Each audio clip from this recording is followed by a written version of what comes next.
जब राजा ने पूछा यह क्या चीज है, तो पूरे दरबार की सांसें थम गई। सुमेरपुर राज्य अपनी समृद्धि, विशाल महलों और खुशहाल प्रजा के लिए दूर दूर तक प्रसिद्ध था। वहां का राजा अत्यंत बुद्धिमान और कुशल शासक माना जाता था। खेतों में भरपूर फसल होती, व्यापारी अच्छे लाभ कमाते और प्रजा सामान्यतः सुखी रहती थी।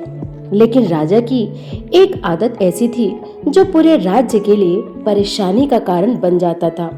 वह स्वभाव से थोड़ा सनकी था। कभी कभी उसके मन में ऐसे विचित्र विचार आते कि मंत्री, सेनापति और दरबारी तक घबरा जाते। यदि कोई व्यक्ति उसकी बात से असहमत हो जाए या उसे संतुष्ट न कर पाए, तो राजा तुरंत दंड देने में भी संकोच नहीं करता था।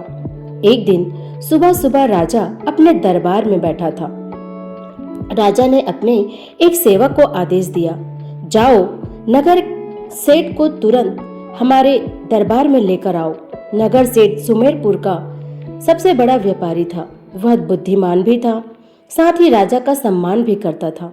लेकिन जब उसे अचानक राज दरबार में बुलावे का संदेश मिला, तो उसका मन घबराहट से भर गया।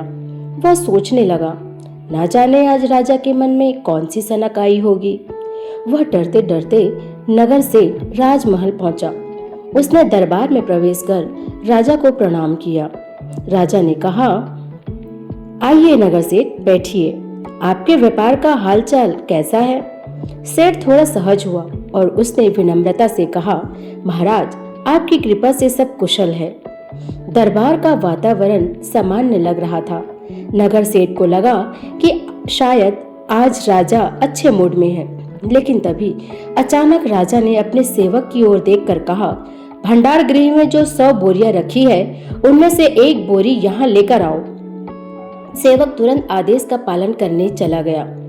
थोड़ी ही देर में वह एक भारी बोरी उठाकर दरबार में ले आया। राजा ने कहा, इसे खोलो। जब बोरी खोली गई तो उसमें चमकते हुए गेहूं के दाने भरे हुए थे। पूरा दरबार उन्हें साफ साफ देख सकता था।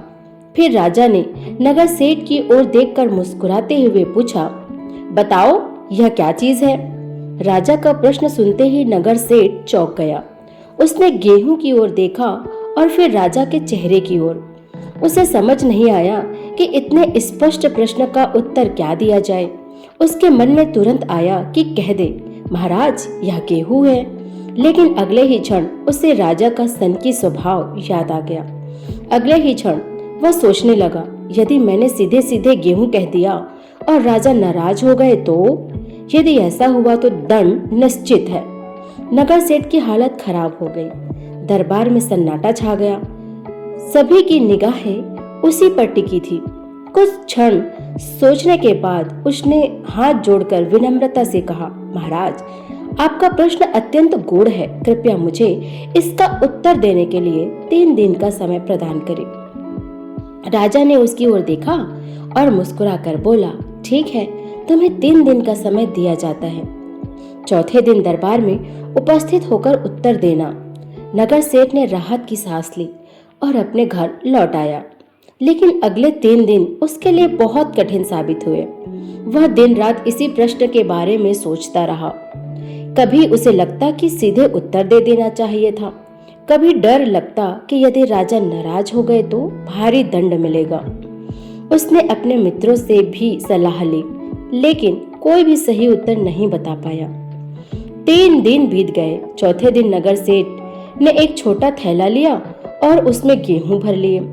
फिर वह पूरे आत्मविश्वास के साथ दरबार पहुंचा। दरबार पहले की तरह ही सजा हुआ था। राजा उत्सुकता से उसकी ओर देख रहे थे। राजा ने पूछा, तो नगर सेठ, क्या तुम हमारे प्रश्न का उत्तर लेकर आए हो? नगर सेठ ने विनम्रता से सिर झुकाया और कहा, जी महाराज। फिर उसने अपने थैले से गेहूं निकाले और उन्हें राजा के सामने रखते हुए बोला, महाराज, जो यह है वे भी यही है। कुछ पल के लिए पूरा दरबार शांत हो गया।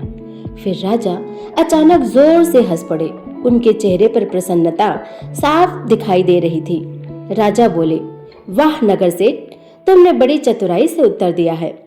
न तुमने हमें मूर्ख समझा और न ही हमारे प्रश्न की अवहेलना की। वास्तव में तुम बुद्धिमान व्यक्ति हो। राजा उसकी समझदारी से इतने प्रसन्न हुए कि उन्होंने उसे सोने के सिक्कों से भरी थैली पुरस्कार में दे दी। नगर सेठ ने राजा को प्रणाम किया और खुशी खुशी अपने घर लौट गया। उस दिन दरबार में उपस्थित सभी लोगों ने एक महत्वपूर्ण बात सीखी।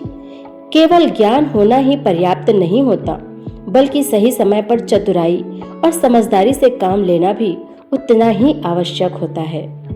जीवन में कई परिस्थितियां ऐसी आती है जहां सीधे उत्तर देने के बजाय बुद्धिमानी और धैर्य से काम लेना हमें बड़ी कठिनाइयों से बचा सकता है।